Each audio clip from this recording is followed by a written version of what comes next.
Bonjour et bienvenue sur la chaîne de Maître Phare Tarot. Ici Nancy qui vous accueille pour une toute nouvelle vidéo en honneur de cette nouvelle lune du 18 juin 2023 qui sera au-dessus de nos têtes à minuit 35 heure de Québec. Si vous êtes sur le fuseau horaire de la France, alors il sera 6h35 du matin. Donc, c'est toujours un approximatif pour vous donner un petit ordre d'idée par rapport au fuseau horaire. Alors, on va discuter aujourd'hui de cette nouvelle lune qui a gardé quand même quelques éléments dont nous avons parlé dans la pleine lune du 3 juin, donc qui reviennent encore un peu, mais les figures géométriques, dans le fond, ne sont pas les mêmes. On va en discuter sous peu. Alors, allons-y avec un petit peu plus général. Alors, pour cette nouvelle lune du 18 juin 2023, la pleine lune se situe dans le signe du Gémeaux.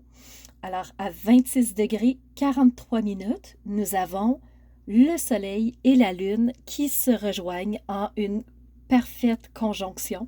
Alors, les deux se reliant pour former ce qu'on appelle une nouvelle lune. Alors, la lune étant complètement collée au soleil, elle ne peut pas refléter sa lumière, donc elle sera noire.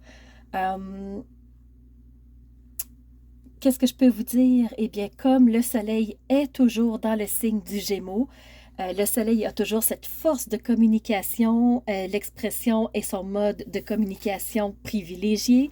Il a une agilité mentale très développé et c'est quelqu'un qui est beaucoup dans sa pensée.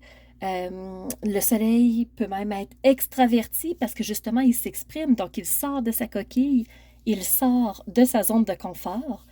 Et le soleil en Gémeaux est très curieux. Il veut connaître des gens, il veut connaître des expériences, il veut connaître des objets. Donc, il va faire beaucoup de tests pour connaître des choses.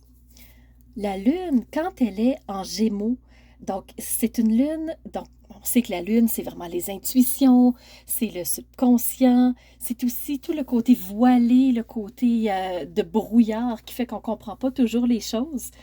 Donc la Lune a un côté mystérieux, mais quand elle est en Gémeaux, c'est une Lune qui va développer sa créativité. Elle aussi va être très sociable, intellectuelle. Elle peut avoir des émotions qui sont changeantes, mais somme toute, ce sont des émotions habituellement plus légères parce que le Gémeaux est un signe intellectuel qui va user beaucoup de ses sens pour comprendre comment fonctionne le monde, mais moins ses émotions. Les Gémeaux ne sont pas toujours à l'aise avec leurs émotions. Et là, attention, je ne dis pas que toute personne sous le signe du Gémeaux n'est pas à l'aise avec ses émotions, c'est pas ça du tout. C'est juste que souvent on va faire des généralités pour essayer d'englober, mais ce n'est pas... J'ai pas dit que tout le monde était comme ça. Alors, la Lune en Gémeaux va beaucoup être à la recherche des autres pour créer des liens, créer des rencontres. C'est ce qu'on aime beaucoup quand on est dans le signe du Gémeaux. Mercure a fait le saut dans son signe à lui, donc le maître est là. Profitons-en parce qu'il ne restera pas longtemps. La planète Mercure voyage très rapidement et voyez-vous, il y a une vidéo qui va avoir été tournée. Attendez que je regarde. Donc, dans mes petites notes.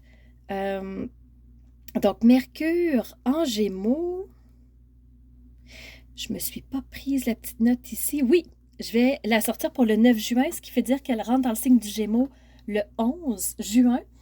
Et en date de cette nouvelle lune qui est le 18, voyez-vous, elle est déjà à 11 degrés sur un total de 30. Donc, Mercure voyage très, très, très rapidement. Il faut profiter de sa force de communication, son relationnel, son agilité mentale. Donc, c'est le temps de faire fonctionner nos neurones à pleine capacité. Donc, du 11 au 26 juin, Mercure est maître chez lui. Alors, profitons-en. Allons chercher cette force-là. Une autre chose que je voulais discuter avec vous, vous savez que j'aime bien regarder les conjonctions, donc c'est sûr qu'on regarde les luminaires, c'est eux qui sont à l'honneur lors de la nouvelle lune, mais quand même, on a une autre conjonction assez précise. C'est dans le signe du lion. Alors, on a Mars et la lune noire qui sont très proches à 2 degrés, les deux, même pas, parce qu'on a la lune noire à 18 degrés 0 minutes et on a Mars à 16 degrés 37 minutes. Donc, c'est même pas une affaire de 2 degrés d'orbe. Donc, très, très proches les deux, ce qui veut dire qu'ils vont se relier, ils vont s'associer pour que leurs énergies soient ressenties de façon plus forte. Donc, Mars, on sait que c'est la planète de l'action. Mars, c'est celui qui nous souffle l'énergie, la capacité, la volonté, la détermination pour avancer. Et dans le signe du lion, ben, Mars explose tout. C'est vraiment un Mars très puissant au niveau des actions, au niveau des avancées, au niveau des créations de projets. Donc, c'est un Mars très puissant qui vient se relier à la lune noire, comme on disait tout à l'heure, elle aussi dans le signe du lion, bien entendu. Et la lune noire, habituellement, nous amène dans une zone de brouillard, d'inconfort, d'insécurité, d'incompréhension.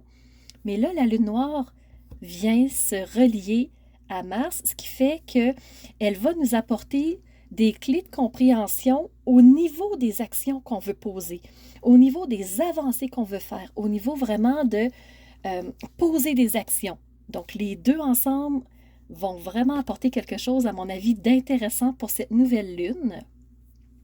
Et on pourrait joindre à cette conjonction Vénus parce qu'elle est à 11 degrés et Mars à 16. Donc, très, très proche, les trois dans le signe du lion. Et quand Vénus est dans le signe du lion, je regarde encore mes petites notes parce que je vous ai préparé une vidéo de Vénus en lion et celle-ci sortira le 3 juin. Donc, vraiment, au moment où je tourne la vidéo, on est le 31 mai, donc je suis très, très à l'avance. Mais sachez que vous allez avoir une vidéo de qu'est-ce que c'est une Vénus en lion.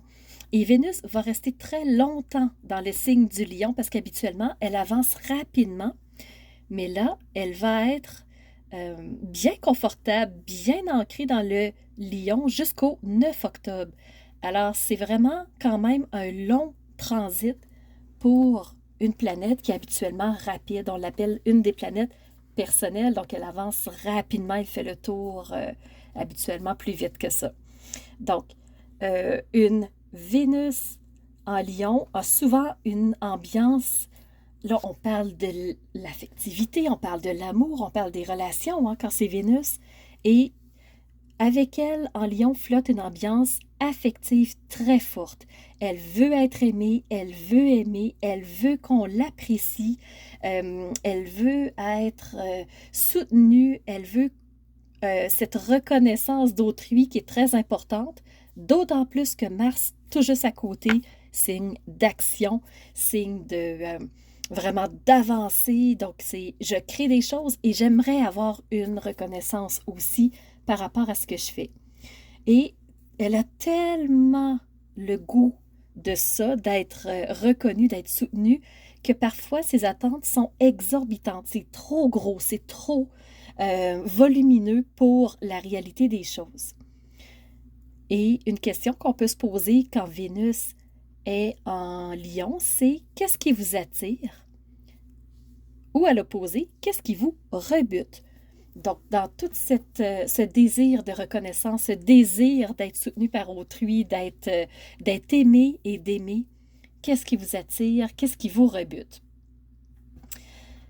Alors, on va plonger maintenant dans les aspects, parce que c'est des aspects quand même assez puissants. Et il y a deux formes géométriques qui se dégagent et dont je voudrais vous parler pour cette nouvelle lune. Allons-y d'emblée avec la carte qui se présente à l'écran et j'ai l'honneur de vous présenter le trapèze, qu'on appelle aussi papillon large et en anglais, elle porte le nom de cradle. Donc, c'est une forme géométrique qui paraît quand même très stable, très ancrée, harmonieuse, équilibrée. Et pourtant, ce n'est réellement pas le cas. Le trapèze, c'est une forme géométrique qui est profondément déséquilibrée. Bien qu'elle paraisse stable, qu'elle paraisse douce, ce n'est pas le cas. Pourquoi? Parce que, oui, elle a deux côtés qui est la base en trigone. Donc, un trigone, très forte énergie, très positive habituellement. Et à son sommet, il y a un sextile. Donc, habituellement, on dirait que, waouh, c'est très favorable. Mais, qu'est-ce qui vient fermer cette forme géométrique-là des deux côtés? C'est un carré. Alors, quand tout se passe bien, quand on a l'impression qu'on est en contrôle, que tout va vraiment dans notre direction, qu'on va réussir à atteindre nos objectifs, ben, bang, on a un carré qui vient se pointer le bout du nez et qui vient, je vous dirais, pas assombrir, mais qui vient comme brasser l'eau et qui vient la rendre trouble. Alors, c'est ça, un trapèze, c'est que oui, on va pouvoir faire des avancées. Oui, on va pouvoir créer des choses, on va pouvoir atteindre des objectifs, mais c'est des actions qui vont nous prendre beaucoup d'énergie, beaucoup de volonté. Il va y avoir des choix à faire dans ce trapèze et surtout, quand on parle de choix, c'est de refuser des choses. On en accepte certaines, on en refuse d'autres dans l'optique d'atteindre un objectif. Alors, le trapèze n'est pas une forme géométrique facile et c'est pas la plus harmonique non plus, donc c'est important de vous le mentionner. Ce qui va nous aider, c'est qu'on a un Mars dans cette carte du ciel-là qui est très forte. Mars en Lion, c'est une planète qui explose tout, qui est très forte au niveau de sa volonté, de sa détermination, du désir de conquérir quelque chose, de se surpasser même pour atteindre un objectif. Donc ce Mars-là, surtout conjoint à cette lune noire, ben, ça va nous aider beaucoup. Mais sachez que dans le trapèze, Mars n'est pas relié directement. Allons voir les planètes qui forment justement ce trapèze-là, qui va nous amener quand même des zones de conflit, un ego des fois surdimensionné, des tensions, on en parlait de par les deux lignes carrées, donc confrontation, tension, ego, conflit. Alors ce que ça peut donner, ben, c'est des mésententes, ça peut donner des échecs malgré les objectifs qu'on avait d'atteindre quelque chose, et ça peut même créer des séparations. Séparation professionnelle, séparation au point de vue personnel, donc à tout point relationnel et tout. Donc, il faut avoir à l'esprit que le trapèze n'est pas facile. Ce qui va nous aider, c'est d'avoir un comportement de médiation, de venir mitiger, de venir balancer les choses. Et ce qui va nous aider dans cette carte du ciel, je le rappelle, c'est Mercure chez lui. Mercure qui est cette planète de la communication, des relations. Alors lui, il va venir nous aider à avoir une communication plus fluide, plus douce, plus posée dans un trapèze qui est, somme toute, déséquilibré, qui est, somme toute, rempli de tension. Et on sort d'une pleine lune avec un grand carré en croix. Je vous invite à aller voir la vidéo si vous ne l'avez pas fait. Donc, ça va vous aider à bien comprendre la suite. Donc, pourquoi on arrive dans un trapèze dans cette nouvelle lune du 18 juin. Alors, je vous disais, qui sont les acteurs de ce trapèze? On a Pluton qui est toujours dans un signe d'air, le signe du Verseau. Il est à 29 degrés, toujours rétrograde. Pourquoi? Parce que il va très bientôt venir rejoindre, dans le fond, le Capricorne. Quoique non, je crois qu'il est déjà en Capricorne, à 29 degrés. Oui, il a sauté dans le Capricorne, un signe de terre. Donc, Capricorne très stable, habituellement très ancré sur ses ambitions, les yeux rivés sur le sommet. On monte un pas à la fois, que ce soit lent, mais on va atteindre nos objectifs. Et là, Pluton est arrivé À partir du 12 juin, il est rentré à nouveau dans le Capricorne et il y restera jusqu'à la fin de l'année, de retour dans le Verseau en 2024. On a aussi le nœud lunaire sud, toujours en Scorpion, mais on le voit sur la carte à 1 degré, ce qui veut dire que dans le mois de juillet, sous peu, donc à la mi-juillet, il entrera dans un nouveau signe, celui de la Balance, mais là, il est toujours en Scorpion, signe d'eau. On a aussi les luminaires qui viennent rentrer dans ce trapèze-là, donc Soleil et Lune, et le dernier acteur de ce trapèze-là, c'est Neptune qui est à 27 degrés dans le signe du Poisson. Alors, qu'est-ce que ça veut dire tous ces signes-là? Ben, Pluton, c'est quand il est rétrograde, c'est vraiment sous l'optique de l'introspection. Alors, au lieu de faire du ménage dans notre vie à l'extérieur, puis de vraiment travailler sur nos sphères de vie, on se retourne en soi. Et là, on va voir, ben, est-ce que mes pensées sont saines? Est-ce que j'ai vraiment une bonne façon de percevoir la vie? Donc, ma vision des choses, est-ce qu'elle est encore bonne ou il y a des choses à changer?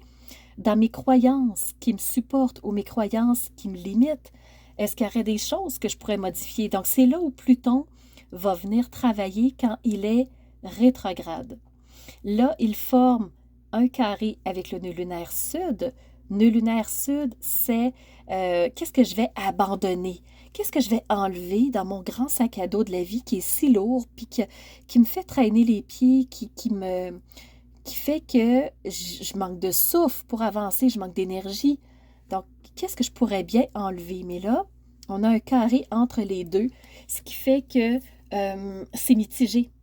Alors, on n'a pas la même vision de ce qui serait à abandonner, ce qui serait à trier, ce qui fait que là, ben, avec le carré, on a des zones instables.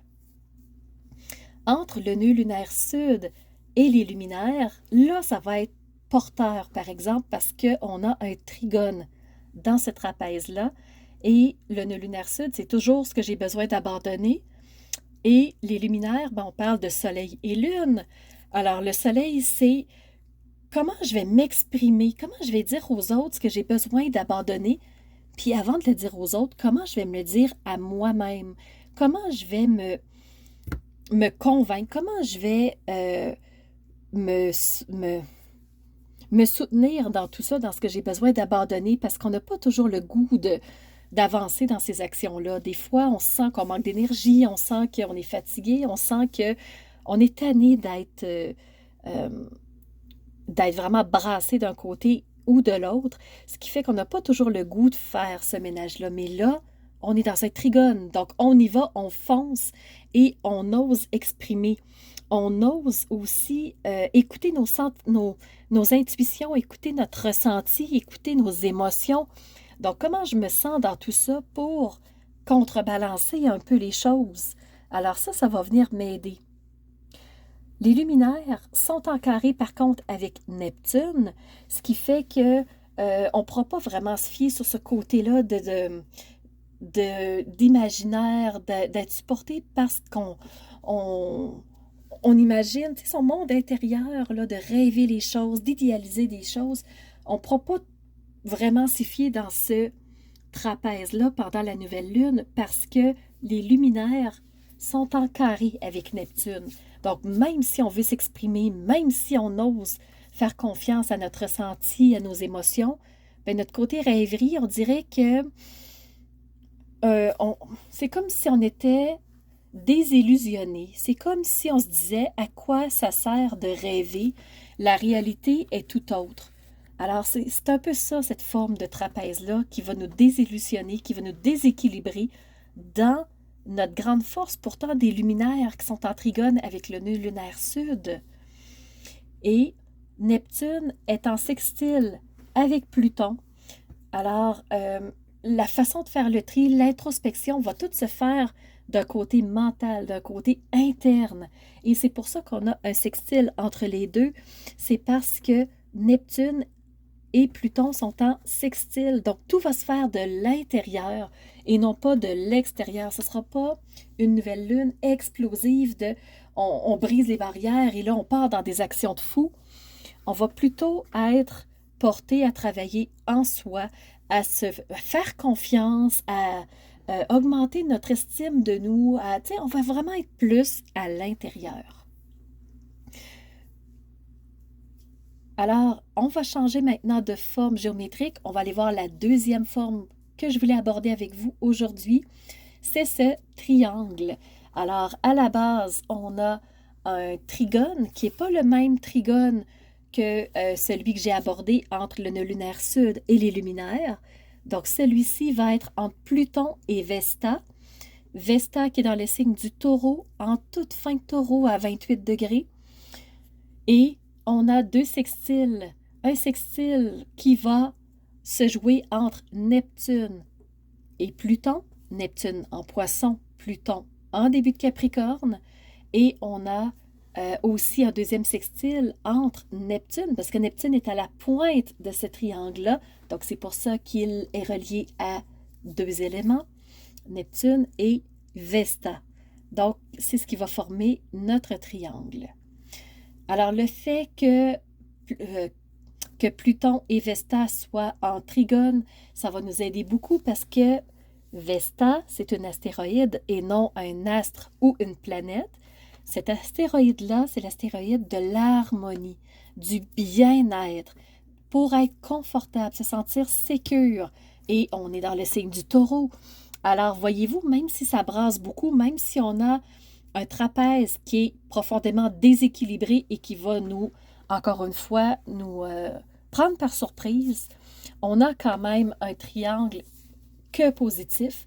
Et là, Pluton, dans toute son introspection, va venir s'asseoir sur qu'est-ce que je peux faire pour être encore plus confortable, pour être encore plus solide en moi, pour être encore mieux.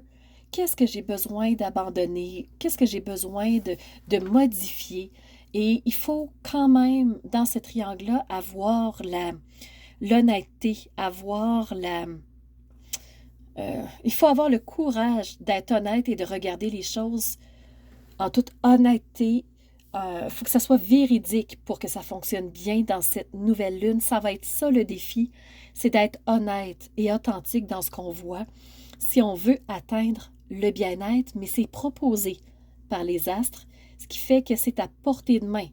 Si c'est des énergies qu'on reçoit, c'est qu'est-ce qu'on va en faire par après. C'est toujours ça. L'humain reçoit et ensuite, il réagit. Donc, comment chacun va réagir, c'est propre à chacun de nous. Vesta étant sextile avec Neptune, alors tout le côté de je vais quand même oser rêver encore un peu, même si je suis désillusionnée, même s'il y a quelque chose qui m'a fait l'effet d'une douche froide, quand même, j'ose rêver parce qu'on a ces sextiles entre Vesta et Neptune. Et je veux encore me sentir bien, je veux encore croire que c'est possible. Alors, je vais imaginer encore une fois. Et Neptune, on vous l'a dit tout à l'heure, c'est le même sextile entre Pluton et Neptune qui venait fermer notre trapèze tantôt. Donc là, on le retrouve ici dans le triangle. Donc, je ne l'aborde pas plus, mais c'est tout notre côté introspection de comment je vais imaginer les choses, comment je vais me les créer dans ma tête. Alors, qu'est-ce que je pourrais vous dire d'autre? Je regarde parce que j'ai sorti tous les aspects, mais je ne veux pas nécessairement vous parler de tous. On a toujours le trigone entre Chiron et la lune noire. Donc, merci le ciel parce que ce trigone-là s'exprime dans les mots suivants. C'est que la lune noire va venir nous amener des clés pour qu'on puisse dépasser des blessures, des choses qui nous ont fait mal, des problématiques qui sont peut-être répétitives, des schémas qui sont peut-être répétitifs. Alors, ça, c'est encore un trigone qui se poursuit de cette pleine lune. On l'avait à la pleine lune. Ça se poursuit encore. Alors, merci le ciel parce qu'on en a besoin encore. Et pour le reste, il y aurait encore quelques carrés, mais à quoi bon? Regardez le négatif, regardons aussi le positif. Alors, Je ne vais pas m'éterniser plus longtemps que ça. Je voulais vous parler des deux formes géométriques. Alors, pour aujourd'hui, ça va faire le tour. Pour la nouvelle lune, c'est vraiment l'essentiel de ce que je voulais vous livrer.